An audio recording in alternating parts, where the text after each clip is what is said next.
ನಮಸ್ಕಾರ. ಮತ್ತೆ ನಿಮಗೆಲ್ಲ ಮನಿ ಮಾತು ಕಾರ್ಯಕ್ರಮಕ್ಕೆ ಸ್ವಾಗತ. ಇವತ್ತು ಬ್ಯಾಂಕ್ ನಿಫ್ಟಿನ ಏರಿಸಿದ್ದಾರೆ. ಬ್ಯಾಂಕ್ ನಿಫ್ಟಿನ ಏರಿಸಿರೋದ್ರಿಂದ ಎಲ್ಲಾನು ಏರಿದೆ. ರಿಲಯನ್ಸ್‌ದು ರಿಸಲ್ಟ್ಸ್ ಚೆನ್ನಾಗಿದೆ ಅಂತ ಹೇಳಿದ್ದಾರೆ. ಅದರಿಂದ ರಿಲಯನ್ಸ್ ಇವತ್ತು 3% ಅಪ್ಪು. ಬೆಳಗ್ಗೆ ಕೆಲವು ಸ್ಟಾಕ್ಸ್ ಎಲ್ಲ ನಮ್ಗೆ ಬೇಕಾಗಿರುವಂಥ ಸ್ಟಾಕ್ಸ್ ಎಲ್ಲ ಒಂದು 2-3% ಇಳಿದಿತ್ತು. ಇವತ್ತು ಯಾವ ಸ್ಟಾಕು ಏನು ಇಳಿದಿದೆ ಏನು ಅಂತ ನೋಡೋಣ. ಅದೇ ಸಮಯದಲ್ಲಿ ಏತರ್ದು IPO ಇವತ್ತು ಓಪನ್ ಆಗಿದೆ. ಜೆ ಮಾರ್ಕೆಟ್ ಪ್ರೀಮಿಯಂ ₹100 ಅನ್ನೋದ್ರಿಂದ ಅದು ವರ್ತ್ಲೆಸ್ 38% ಇದೆ. ಹೀರೋ ಕಾರ್ಪ್ ಹೆಸರಲ್ಲಿರುವಂಥ ಶೇರ್ಗಳು. ಈ IPO ಆದಮೇಲೆ ಅದು 31 ಆಗುತ್ತೆ. 2 ಫೌಂಡರ್ಸ್ ಹತ್ರ 5% ಇರುತ್ತೆ ಅಂತ ಅನ್ನೋ ಒಂದು ನ್ಯೂಸ್ ಬಂದಿದೆ. ಹೀರೋನೇ ಲಾರ್ಜೆಸ್ಟ್ ಶೇರ್ ಹೋಲ್ಡರ್. ಒಂದು ಶೇರ್ ಕೂಡ ಅವ್ರು ಕೊಡೋದಿಲ್ಲ. ಪಬ್ಲಿಕ್ ಕಂಪ್ನಿ ಆದಮೇಲೆ ಹೀರೋ ಮತ್ತೆ ಶೇರ್ಸ್ನ ತಗೋತಾರೆ ಅನ್ನೋದು ನನ್ನ ಹೇಳಿಕೆ. ಅದರಿಂದ ಈ ಕಂಪ್ನಿ ಇನ್ನೂ ನೆಟ್ ಲಾಸ್ ಮಾಡ್ತಾ ಇದೆ. ಸೇಲ್ಸ್ ಇಂಪ್ರೂವ್ ಆಗ್ತಾ ಇದೆ. ಸಾಲನ ಕಡಿಮೆ ಮಾಡೋದಕ್ಕೋಸ್ಕರನೂ ಇನ್ನು ಫ್ಯಾಕ್ಟ್ರಿ ಕಟ್ಟೋದಕ್ಕೋಸ್ಕರನೂ ಈ IPOನ ಹಾಕಿದ್ದಾರೆ ಅಂತ ಹೇಳ್ತಿದ್ದಾರೆ. ಬಟ್ ಇದನ್ನು ಯಾವಾಗ ಹೀರೋ ನುಂಗ್ತಾರೆ ಅನ್ನೋದೇ ಒಂದೇ ಪ್ರಶ್ನೆ. ತುಂಬ ಜನ ಮತ್ತೆ ಮತ್ತೆ ಕೇಳ್ತಾ ಇರೋದ್ರಿಂದ ಮತ್ತೆ ಕೊನೆಯದಾಗ ಒಂದ್ಸಲ ಹೇಳ್ಬಿಡ್ತೀನಿ. ನಿಮಗೆ ಏತರ್ ಬೇಕಂದ್ರೆ ಹೀರೋನ ಕನ್ಸಿಡರ್ ಮಾಡ್ಕೊಳ್ಳಿ. ಇದೇನೇ ಇವಾಗ ಇರೋವಂಥ ಒಂದು ಬೆಸ್ಟ್ ಐಡಿಯಾ. ಹಂಗಿಲ್ಲ ಅಂದರೆ IPO ಆದಮೇಲೆ ಬೆಲೆ ಇಳಿಯುತ್ತೆ. ಅವಾಗ ಬೇಕಾದರೆ ನಾವು ಹಾಕಿ ಎತ್ಬೋದು. ಈಗ ಸದ್ಯಕ್ಕೆ ಹಾಕಿ ಎತ್ತಕ್ಕಾಗಲ್ಲ. ಯಾಕಂದರೆ ಈಗ ಅಲ್ಲಿ ಪ್ರಾಫಿಟ್ಸೇ ಇಲ್ಲ. ಸೊ ನಾವು ಈಗ ಹೀರೋ ಬಜಾಜ್ನ ಹಾಗೆ ಸುಮ್ಮನೆ ನೋಡ್ತಾ ಇರೋಣ. TVS ಮೋಟಾರ್ಸ್ ವಜ್ರದ ಸೂಜಿ ಸೆವೆರಲ್ ಹೈಟ್ಸ್ನ ರೀಚ್ ಆಗ್ಬಿಡ್ತು. ಅದರಿಂದ TVS ಮೋಟಾರ್ಸ್ ಹತ್ರ ನಾವು ಹೋಗೋಕ್ಕಾಗಲ್ಲ. ಇದೇನೇ ಈ ಮೋಟಾರ್ಸಲ್ಲಿ 2 ವೀಲರ್ಸಲ್ಲಿ ನನ್ನ ಐಡಿಯಾ. ಐಶರ್ ಮೋಟಾರ್ಸ್ ಸ್ವಲ್ಪ ಕರೆಕ್ಟ್ ಆಗಿದೆ. ಇದ್ರೂ ವಜ್ರದ ಸೂಜಿ. ನಮಗೆ ಇಷ್ಟು ದೊಡ್ಡದಾಗಿ ರಿಟರ್ನ್ಸ್ ಬರಲ್ಲ. ಅದಾದಮೇಲೆ ಬೇರೆ ತುಂಬ ರಿಸಲ್ಟ್ಸ್ ಬಂದಿತ್ತು. ಇವರೇ ರಿಸಲ್ಟ್ಸು ಈ ಮಾರ್ಜಿನ್ ಎಲ್ಲ ನಮ್ಮ ಎಕ್ಸ್ಪೆಕ್ಟೇಷನ್ನ ಮಾಡಿರ್ತಾರೆ ಅಂತ. ರಿಲಯನ್ಸ್ ಥರ ಒಂದು ಕಂಪ್ನಿಗೆ ಬ್ಯಾಲೆನ್ಸ್ ಶೀಟ್ ಹೇಗೆ ಬೇಕಾದರೂ ಹಾಕ್ಬೋದು. ನಾವು ಅಂದ್ಕೊಂಡ್ರೆ ಅದನ್ನು ಪ್ರಾಫಿಟ್ ಮಾಡ್ಬೋದು, ಇಲ್ಲಾಂದರೆ ಪ್ರಾಫಿಟ್ನ ಕಡಿಮೆ ಮಾಡ್ಬೋದು. ತುಂಬ ಅಕೌಂಟಿಂಗ್ ಎಂಟ್ರೀಸ್ನ ಹೀಗೂ ಹಾಕ್ಬೋದು, ಹಾಗೂ ಹಾಕ್ಬೋದು. ಅದರಿಂದ ಅಷ್ಟು ಕಾಂಪ್ಲೆಕ್ಸಿಟಿ ಒಳಗೆ ನಾನು ಹೋಗಿಲ್ಲ. ಹಿಸ್ಟಾರಿಕಾಗಿ ನಮ್ಮ ಹತ್ರ ಒಂದು ಹಳೆ ಕೆಲವು ಸ್ಟಾಕ್ಸ್ ಇದೆ. ಅದನ್ನು ಬಿಟ್ಟು ನಾನು ಈ 5 ವರ್ಷದಲ್ಲಿ ಇದನ್ನು ಕನ್ಸಿಡರು ಮಾಡಿಲ್ಲ. ಒಂದು ರೈಟ್ಸ್ ಇಶ್ಯೂ ಬಂದಾಗ ವೆಲ್ ಲೆಫ್ಟ್ ಅಂತ ಬಿಟ್ಬಿಟ್ಟೆ. ಸೊ ನನಗೆ ಆ ಶೇರ್ಸ್ ಮೇಲೆ ಟ್ರಾನ್ಸ್ಪರೆನ್ಸಿ ಇಲ್ಲ. ಯಾಕಂದರೆ ನಾನು ನೆಟ್ ಡೆತ್ 0 ಮಾಡ್ತೀನಿ ಅಂತ ಹೇಳಿಬಿಟ್ಟು ಇದುವರೆಗೂ ಡೆಟ್ ಬಗ್ಗೆ ಅವರು ಮಾತಾಡಿಲ್ಲ. ಡೆತ್ ಬಗ್ಗೆ ಮಾತಾಡಿಬಿಟ್ಟು ಡೆಬ್ನ ನೀವು ಕಡಿಮೆ ಮಾಡದೇ ಇರೋವಾಗ ಅದ್ರ ಬಗ್ಗೆ ನೀವು ಎಕ್ಸ್ಪ್ಲನೇಷನ್ ಕೊಡಬೇಕು. ಆ ಎಕ್ಸ್ಪ್ಲನೇಷನ್ ಕೊಟ್ಟಿಲ್ಲ ಅಂದರೆ ನಂತರ ಜನಗಳಿಗೆ ವಾರ್ನಿಂಗ್ ಬೆಲ್ಸ್ ಹೋಗುತ್ತೆ. ಆ ವಾರ್ನಿಂಗ್ ಬೆಲ್ಸ್ ತುಂಬ ಹೊಡೆದಿದೆ. ಎರಡನೇದು, ಕಚ್ಚಾ ಎಣ್ಣೆ ಬೆಲೆ ಇಳಿತಾನೇ ಹೋಗ್ತಾ ಇದೆ, ಇನ್ನೂ ಇಳಿಯುತ್ತೆ. ಅದರಿಂದ ಅವ್ರ ಮೇನ್ ಬಿಸ್ನೆಸ್ ಬಂದು ಏನಾಗುತ್ತೆ ಅನ್ನೋದು ನನಗೆ ಗೊತ್ತಿಲ್ಲ. I am not able to predict. ಯಾಕಂದರೆ ನನ್ನ ನೋಡೋದಕ್ಕೆ ಹೋಗ್ರು ನೆನ್ನೆ ಸೇಲದಿಂದ ಬಂದರು. ಸೇಲಂನಿಂದ ರೆಗ್ಯುಲರ್ ಆಗಿ ಮೆಡ್ರಾಸ್ ಬರೋರು. ಅವ್ರು ಬಂದು ಒಂದು ಹೊಸದಾಗಿ EV ವೆಹಿಕಲ್ ತೊಗೊಂಡಿದ್ದಾರೆ. EV ವೆಹಿಕಲ್ ಬೆಲೆ ಬಂದು 16 ಲಕ್ಷ ರೂಪಾಯಿ. 250 ಕಿಲೋಮೀಟರ್ಸ್ ಹೋಗುತ್ತೆ. ಮೆಡ್ರಾಸ್ಗೆ 4-5 ಸಲ ಓಡಿಸ್ಕೊಂಡು ಬಂದಿದ್ದಾರೆ. ಒಂದು 6 ತಿಂಗಳು ಆಗೋಯ್ತು. ನೇರ ಅವರು ಸ್ಟ್ರೈಟಾಗಿ ಬಂದರು ಅಂದರೆ ವಿಳುಪುರಮಲ್ಲಿ ಒಂದು 40 ಮಿನಿಟ್ಸ್ ಚಾರ್ಜ್ಗೆ ಹಾಕ್ತಾರೆ. ತಿರ್ಗಾ ಮತ್ತೆ ಅಲ್ಲಿಂದ ಗಾಡಿ ತೊಗೊಂಡ್ರು ಅಂದರೆ ಮೆಡ್ರಾಸಿಗೆ ಬಂದುಬಿಡ್ತಾರೆ. ಮೆಡ್ರಾಸಿಂದ ತಿರ್ಗಾ ಹೋಗೋವಾಗ ಅದೇ ಚಾರ್ಜು. ಅವರೇ ಇನ್ನೋವಾ ಹೈಕ್ರಾಸು ಒಂದು ಇಟ್ಟಿದ್ದಾರೆ. ಅವ್ರು ಏನು ಹೇಳ್ತಾರೆ, ಇನ್ನೋವಾ ಹೈಕ್ರಾಸು ತಿಂಗಳಿಗೆ 6,000 ರೂಪಾಯಿ ಆಗುತ್ತೆ. ಇದರಲ್ಲಿ 6,000 ರೂಪಾಯಿ ಇಲ್ಲ, 1,500 ರೂಪಾಯಿನೇ. ನಾನು ಮೆಡ್ರಾಸಿಗೆ ಬಂದಿಲ್ಲ ಅಂದರೆ ಇನ್ನೂ ಕಡಿಮೆ ಅಂತ ಹೇಳಿದ್ರು. 1 ವರ್ಷಕ್ಕೆ ಚಾರ್ಜ್ ಎಲ್ಲ ಕಂಪ್ನಿನೇ ಕಾಸ್ಟ್ ತಗೊಳ್ಳುತ್ತೆ ಅಂತ ಹೇಳಿದ್ರು.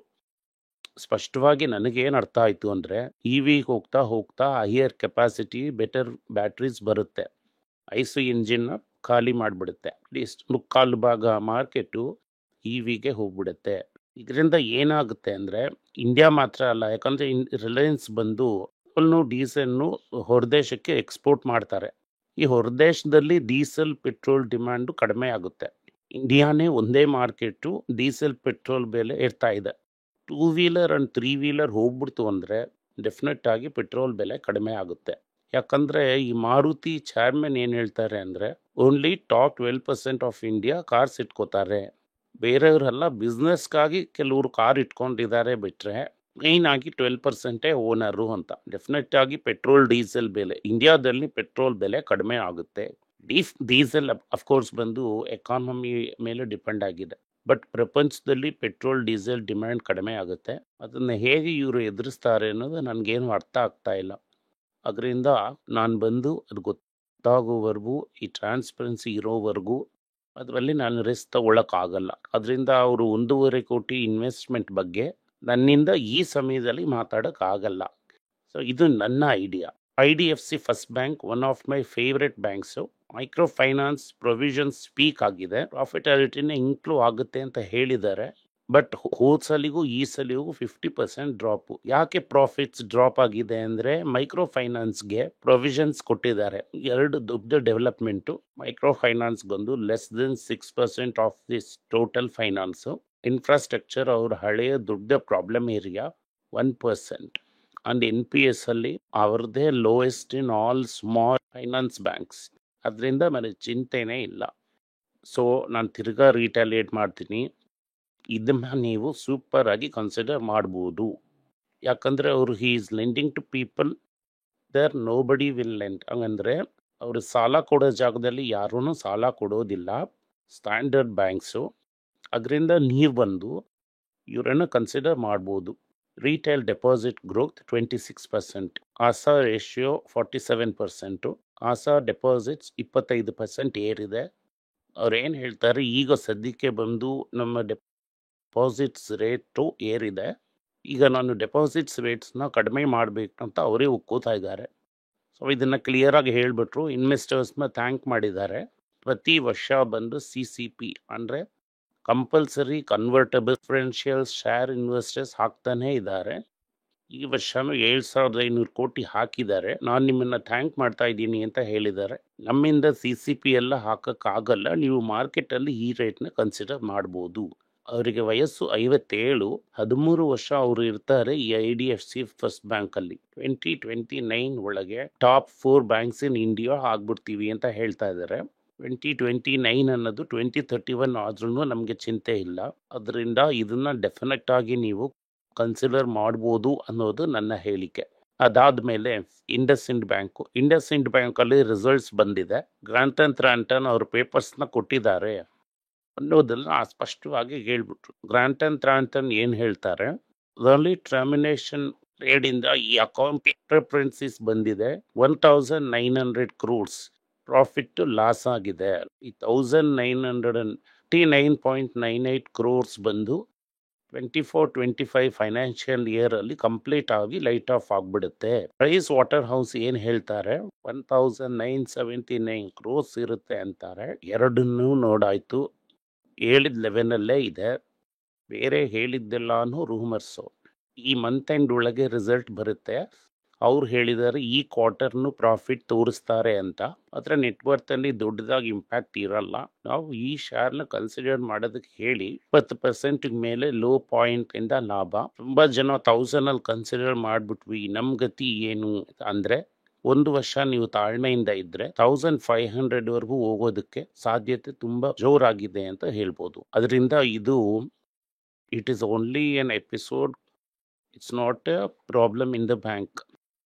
ಅದರಿಂದ ಟ್ರಾನ್ಸ್ಪರೆನ್ಸಿ ಅಂದರೆ ಇದೇನೆ. ಪಂಜಾಬ್ ನ್ಯಾಷನಲ್ ಬ್ಯಾಂಕ್ ಬಗ್ಗೆ ಒಂದು ವಿಡಿಯೋ ಹಾಕಿದ್ದೀನಿ. ಪಬ್ಲಿಕ್ ಸೆಕ್ಟರ್ ಬ್ಯಾಂಕ್ ಟ್ರಾನ್ಸ್ಪರೆಂಟ್ ಆಗಿರುತ್ತೆ ಅಂತ ನೀವು ಅದನ್ನು ನೋಡಿದ್ರೇನೆ ನಿಮಗೆ ಗೊತ್ತಾಗುತ್ತೆ. ಬಂಡವಾಳ ಎಲ್ಲ ಈಚೆ ಬಂದಿದೆ.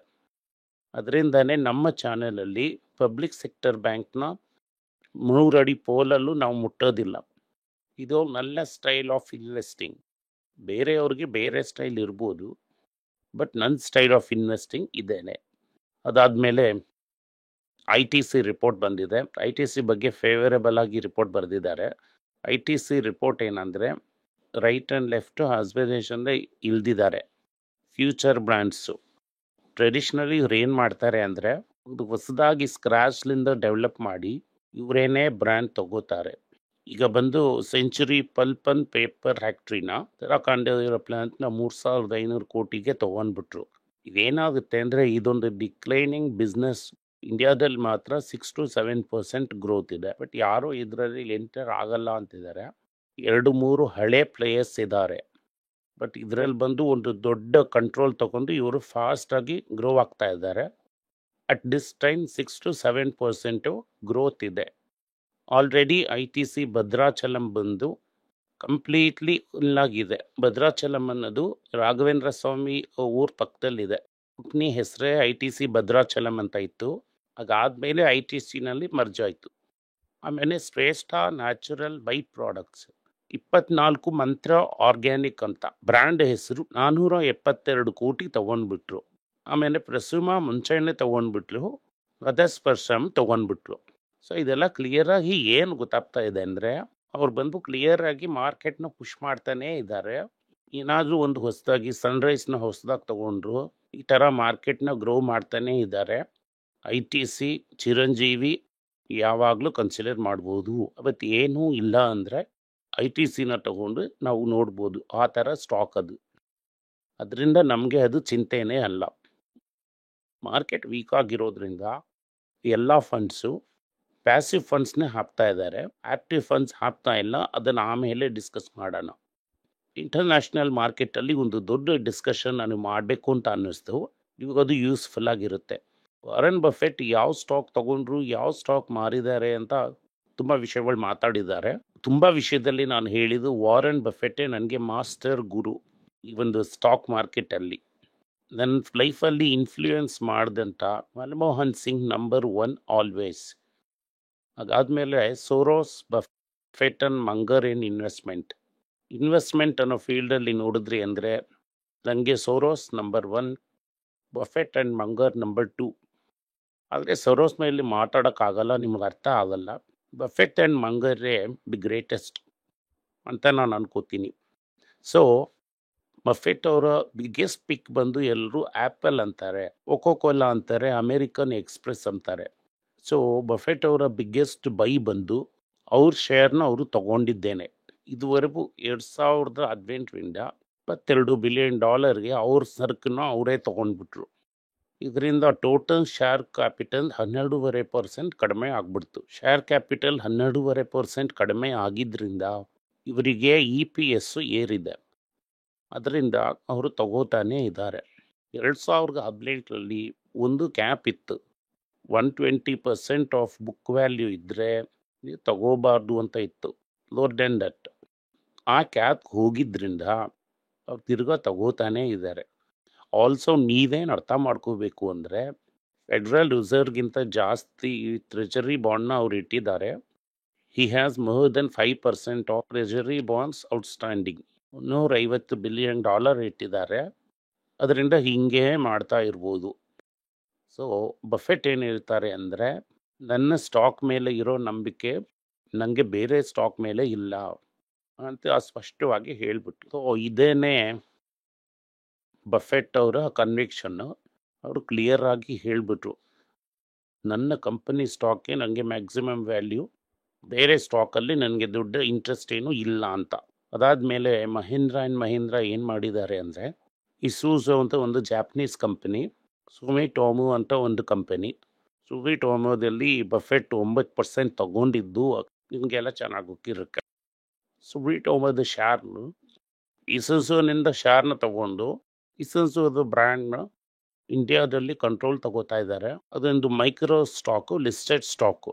ಯಾಕೆ ತಗೋತೀವಿ ಅಂದರೆ, ನಿಮ್ಮ ಹತ್ರ ಒಂದು ಪರ್ಟಿಕ್ಯುಲರ್ ಗಾಡಿನೇ ಇದೆ, ಅದು ಬಂದು ಒಂದು ಪಿಕಪ್ ಟ್ರಕ್. ಅದು ಆ ಸ್ಪೇಸಲ್ಲಿ ಅದು ಮಾರ್ಕೆಟ್ನ ಡಾಮಿನೇಟ್ ಮಾಡ್ತಿದೆ. ಬಟ್ ಅದು ಒಂದು ಚಿಕ್ಕ ಬಿಸ್ನೆಸ್. ಅದು ಇವರ ಒಂದು ಕಮರ್ಷಿಯಲ್ ವೆಹಿಕಲ್ಗೂ ಪ್ಯಾಸೆಂಜರ್ ವೆಹಿಕಲ್ ಜೊತೆ ಫಿಟ್ಟಾಗಿರುತ್ತೆ ಅಂತ ಇವರು ತಗೊಂಡಿದ್ದಾರೆ. ಇದೇನೇ ಇವತ್ತು ನ್ಯೂಸು. ನಮಗೆ ತಿಳಿದ ಮಟ್ಟಿಗೆ ಇವತ್ತು ನಮಗೆ ಒಳ್ಳೆಯ ದಿನ. ಗೋಲ್ಡ್ ಸ್ವಲ್ಪ ಇಳಿದಿದೆ. ತಿರ್ಗಾ ನೀವು ನನ್ನ ಕೇಳ್ತಾ ಇರೋದ್ರಿಂದ ನಾನು ಹೇಳ್ತಿದ್ದೀನಿ, ಗೋಲ್ಡ್ನ ಧೈರ್ಯವಾಗಿ ತಗೊಳ್ಳಿ. ಈಗ ಸದ್ಯಕ್ಕೆ ಪ್ರಾಬ್ಲಮ್ ಏನಾದರೂ ಬಂದರೆ ನಾನೇ ಹೇಳ್ತೀನಿ. ಧನ್ಯವಾದಗಳು. ನಮ್ಮ ಹತ್ರ 4 ಚಾನಲ್ಸ್ ಇದೆ. ಪೈಸಾ ಬೋಲ್ತೆ ಹೈ ಅಂತ ಹಿಂದಿನಲ್ಲಿದೆ. ಹಿಂದಿ ಗೊತ್ತಿರೋರಿಗೆ ಈ ಚಾನಲ್ನ ಕಳಿಸಿ ಅವ್ರಿಗೆ ನೋಡೋದಕ್ಕೆ ಹೇಳಿ. ಮನಿ ಪೇಚು ಅಂತ ತಮಿಳಲ್ಲಿದೆ.